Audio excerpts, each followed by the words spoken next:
हुआ तो उसके साथ उनके मन से बची खुची उम्मीद भी खो गई। सुमित और रोहित अब अकेले रह गए थे।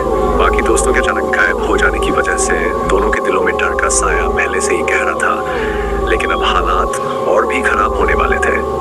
सुमित ने खिड़की से बाहर झांका। घने पेड़ की शाखाएं हवा में हिल रही थीं, जैसे कोई अदृश्य शक्ति उन्हें हिला रही हो। उसकी आंखें बार बार उस रास्ते पर चली जाती जहां से वह बूढ़ी औरत उस रात आई थी। ठंड में भी उसका बदन पसीने से तर हो गया था। हम यहाँ से निकल क्यों नहीं जाते? सुमित ने धीमी कांपती आवाज में कहा। तुम्हें लगता है हम निकल सकते हैं? जब उसने दूसरों को ऐसे गायब कर दिया तो हम क्यों बचे रहेंगे?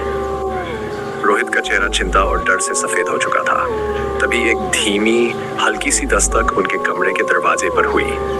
दस्तक इतनी हल्की थी कि शायद इसे अनदेखा किया जा सकता था, लेकिन दोनों ने इसे साफ सुना।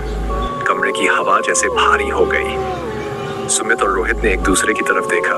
उनके चेहरे पर पसीने की बूंदें चमकने लगीं। दस्तक फिर से हुई, इस बार थोड़ी तेज। वो फिर से आ गई है, सुमित ने बमुश्किल अपने होंठ हिलाते हुए कहा। रोहित ने दरवाजे की ओर एक कदम बढ़ाया, लेकिन तभी दरवाजा जोर से हिलने लगा, जैसे किसी ने उसे बाहर से धक्का मारा हो। रुको, सुमित ने चिल्लाकर रोहित को रोक दिया, लेकिन अब बहुत देर हो चुकी थी। दरवाजे फिर से दस्तक नहीं, बल्कि एक भयानक ठक ठक की आवाज आ रही थी। दरवाजे के नीचे से एक अजीब सी धुंध कमरे के अंदर घुसने लगी। वह धुंध नहीं, बल्कि किसी जीवित चीज का हिस्सा लग रही थी। धीरे धीरे वह धुंध फर्श पर फैलने लगी, और जैसे जैसे वह बढ़ती, दोनों को ठंडी सहरन महसूस होने लगी। रोहित ने घबराकर सुमित को पकड़ा। ये क्या हो रहा है? लेकिन सुमित की आंखें अब दरवाजे पर जमीन थी।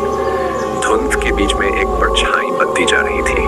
वह परछाई वही बूढ़ी औरत थी, लेकिन इस बार उसके चेहरे पर केवल झुर्रियां नहीं थी, बल्कि उसकी आंखों से खून टपक रहा था। तुम सबको बुलाया गया था और अब कोई नहीं बचेगा, उसकी खौफनाक आवाज गूंज उठी।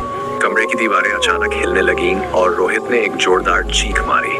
उसकी चीख गूंजते ही दरवाजा अचानक खुल गया और वह औरत धुएं की तरह कमरे में आ गई। सुमित ने भागने की कोशिश की, लेकिन उसके पैर जैसे जड़ हो गए थे।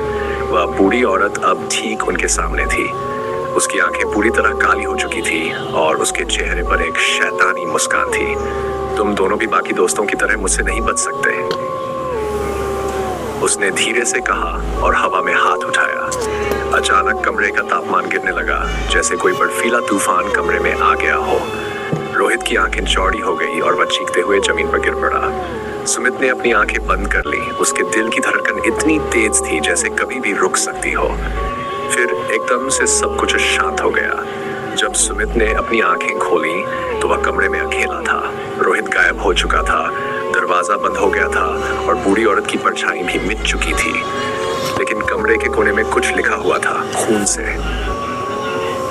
तुम्हारी बारी अगली है। सुमित ने वो लिखा देखा और उसकी सांसें थम गई।